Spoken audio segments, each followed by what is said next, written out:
Good morning to all teachers and all educationalists who are present in this webinar.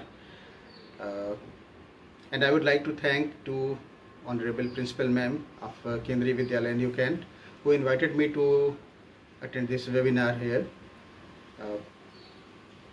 I am here to tell you about something for new education policy. नई शिक्षा नीति में जो हमारे शिक्षा व्यवस्था में जो परिवर्तन करने के लिए बनाई गई है, ये इस नीति के बारे में मैं कुछ अपने विचार यहाँ पर रखने के लिए आमंत्रित किया गया था। मुझे ऐसा लगता है कि 34 वर्षों के बाद, after 34 years, that is a long time, our new education policies has been set out in the presidency of Professor K. Kasturi Rangan ji.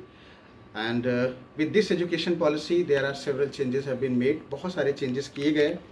उनमें से कुछ चेंजेस इस तरह से हैं, जैसे कि अगर हमने देखा है, मैंने देखा इस एजुकेशन पॉलिसी में सेंसो मोटर्स जो बच्चों के डेवलप करने के लिए बनाया गया था, एक सिस्टम एजुकेशन में हम लोगों ने पढ़ा भी था, तो बच्चों के अंदर उस सेंसो मोटर कैपेबिलिटी को डेवलप करने के लिए अब स्टेजेस में पढ़ाई कराई जाएगी, जो कि 5+3+3+4 की स्टेज में पढ़ाई होनी है।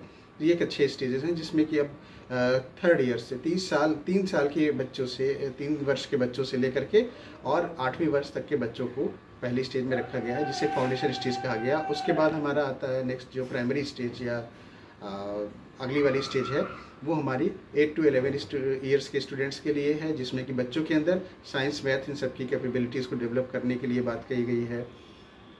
जो हमारा 3rd स्टेज मिडिल स्टेज कहला रही है, that is related to 6 to 8 class, उनके बच्चों के लिए है। इनमें इस बार अच्छा चीज़ें की जोड़ा गया है कि उनमें स्किल डेवलपमेंट को भी काफ़ी शामिल किया गया है।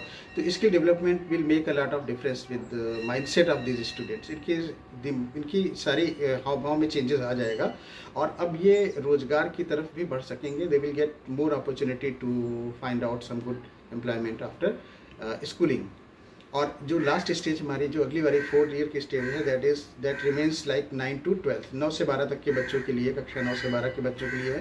तो ये स्टेजेस में डिवाइड किया गया है। एक और जो चेंज इसमें बड़ा अच्छा आया है वो है कि बच्चों के लिए अब बोर्ड एग्ज़ाम्स के लिए जो है सिस्टम्स बनाए गए, उनमें अब 3री, 5वीं और 8वीं कक्षा में भी उनकी बोर्ड एग्ज़ाम के जैसे प्रिपरेशन और तैयारी के बाद एग्ज़ाम लिया जाएगा।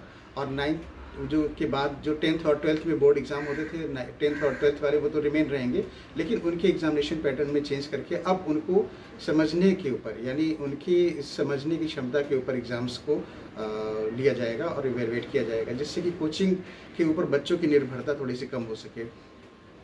दूसरी चीज़, मातृभाषा का प्रमोशन भी इसमें बड़ा अच्छा किया गया है इस एजुकेशन पॉलिसी में। अब जो हमारे कक्षा 5वीं तक के बच्चे हैं, प्राइमरी से लेकर के प्री प्राइमरी से और कक्षा 5वीं तक के बच्चे, वो अपनी मदर टंग में भी पढ़ सकते हैं। तो ये एक अच्छी चीज़ है थोड़ा सा। और जो एजुकेशन के लिए भी इन्होंने किया है काफ़ी बढ़िया अच्छा चीज़ है कि हमारे ग्रेजुएशन के जो बच्चे हैं वो सर्टिफिकेट्स और डिप्लोमा इस तरह लेते जाएं। फर्स्ट ईयर के बाद सर्टिफिकेट, सेकेंड ईयर के बाद वो diploma and then 3rd year के बाद वो डिग्री कोर्सेज ले सकते हैं। तो ये भी बड़ा अच्छा एक इनिशिएटिव है। थोड़ा सा मेरे एक रिक्वेस्ट है, मेरा एक सुझाव है सरकार से और आपके सम्मानित मंच के माध्यम से, कि there should be something about teachers also. इस एजुकेशन पॉलिसी में टीचर्स को भी इंक्लूड करना चाहिए।